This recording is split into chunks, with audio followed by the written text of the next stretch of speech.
বিরোধী রাজনৈতিক দলের নেতাদের সাথে নির্বাচন পরবর্তী সৌজন্য সাক্ষাতের অংশ হিসেবে সন্ধ্যায় ইসলামী আন্দোলন বাংলাদেশের আমির ও চরমোনাই পীর সৈয়দ মোহাম্মদ রেজাউল করিমের সিদ্ধেশ্বরীর বাসায় যান বিএনপির চেয়ারম্যান তারেক রহমান।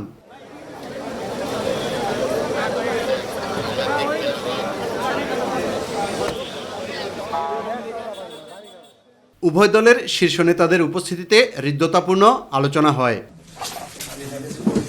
বৈঠকে দেশ পরিচালনায় সহযোগিতার আহ্বান জানান বিএনপির চেয়ারম্যান ও আগামী দিনের প্রধানমন্ত্রী তারেক রহমান। বৈঠক শেষে ইসলামী আন্দোলনের আমির সৈয়দ মোহাম্মদ রেজাউল করিম চরমোনাই বলেন, তারেক রহমানের এমন উদ্যোগ প্রশংসার দাবি রাখে। আমরা সবাই একত্রিত হয়ে দেশটাকে যেন আমরা সুন্দর করতে পারি, এই কথাটাই আমরা বিশেষ করে তার সঙ্গে গুরুত্ব সহকারে আলোচনা করেছি এবং তার আলোচনার মধ্যে আমরা এতটুকু আশ্বাস পেয়েছি যে সেও আমাদের সাথে কমিটমেন্ট করেছে যে সেও সকলকে নিয়ে এই দেশ সুন্দর গড়ার ব্যাপারে সে আন্তরিকভাবে সবার সাথে ঐক্যতা, সৌহার্দ্যতা, সম্পর্ক তৈরি করে এই দেশ সুন্দরভাবে পরিচালনা করার আমাদের সাথে অঙ্গীকারবদ্ধ হয়েছে এবং চেষ্টা করবে। এই জন্য আজকে আলোচনা খুবই ফলপ্রসূ হয়েছে। তিনি বলেন, দেশ ও মানুষের কল্যাণে ইসলামী আন্দোলন সবসময় কাজ করে যাবে।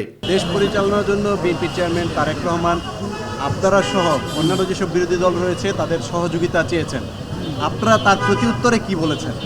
হ্যাঁ, আমরা বলেছি আমরা ভালো কাজের ব্যাপারে আমরা আপনাদের সাথে থাকব এবং আপনাদের সাথে সহযোগিতাও থাকব, কিন্তু কোনো সিদ্ধান্ত যদি আপনাদের দেশের বিরুদ্ধে হয়, ইসলামের বিরুদ্ধে হয়, তাহলে সেখানে কিন্তু আমরা নিয়মতান্ত্রিক প্রতিবাদ করব।